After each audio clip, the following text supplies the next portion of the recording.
McDuff Saves the Day. It was the 4th of July. Lucy and Fred took McDuff and the baby for a picnic at Lake Oconera. McDuff rode in the back seat next to the baby, which he did not like, but with the fried chicken, which he did like. McDuff switched to the front seat where he could see everything he liked, but Lucy's lap was too bumpy and jumpy, which he did not like. He could not make up his mind where to sit. So Lucy and Fred stopped the car and gave McDuff a walk and some cool water. Lucy took over the driving. "You can't sit on my lap, McDuff," said Fred. "You are too hot, heavy, and hairy."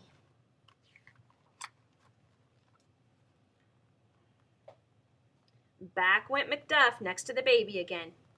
He smelled the fried chicken warm in the picnic basket. "Oof," said McDuff, and the baby woke up. Lucy stopped the car.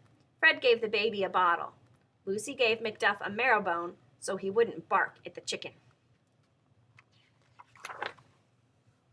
"I'll drive," said Fred. As soon as the baby finished her bottle, she took the marrow bone away from McDuff. "Fred," said Lucy, "the baby has the marrow bone." "I'll drive," said Lucy. Fred had to sit in the back seat with the baby and the chicken.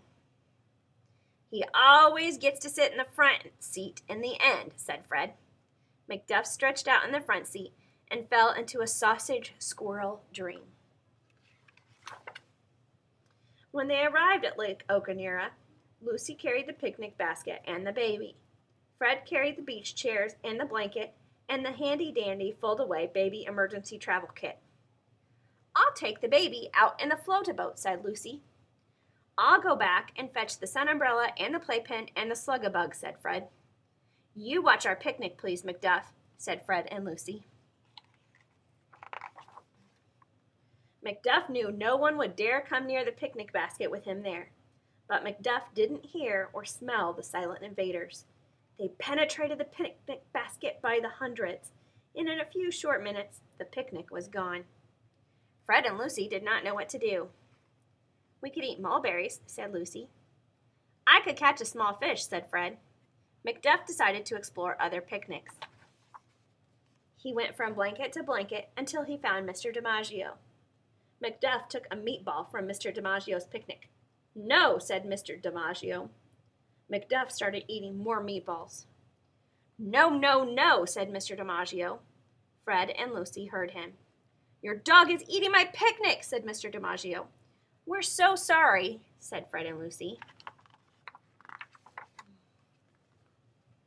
"You see, the ants ate our picnic, and he is hungry." "Oh, that's terrible," said Mr. DiMaggio. "Sit right down and eat. I have lots extra." Mr. DiMaggio shared his egg salad, fried chicken, and devil's food cake, and lemonade with Lucy, Fred, and the baby. Lucy gave McDuff a turkey and tomato sandwich. "Without you, we've had nothing to eat," said Lucy. "Without you, I'd been very lonely," said Mr. DiMaggio. "But it was McDuff who introduced us and saved the day," said Fred. Dusk fell.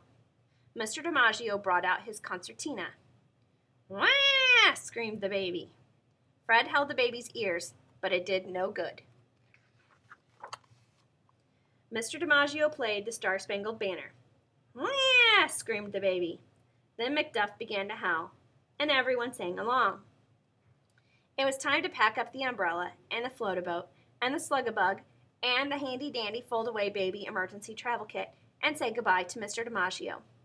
"Into the back seat, McDuff," said Fred. Suddenly, the fireworks began. Bang, bang, went the fireworks. "Wah!" screamed the baby. Fred said, "You'll have to hold your hands over the baby's ears." "Your hands are bigger and more soundproof," said Lucy. So Fred stopped the car and got into the back seat with the baby. Lucy got into the driver's seat, and McDuff came to the front seat. "He always gets the front seat," said Fred. "Yes," said Lucy, "but after all, he saved the day."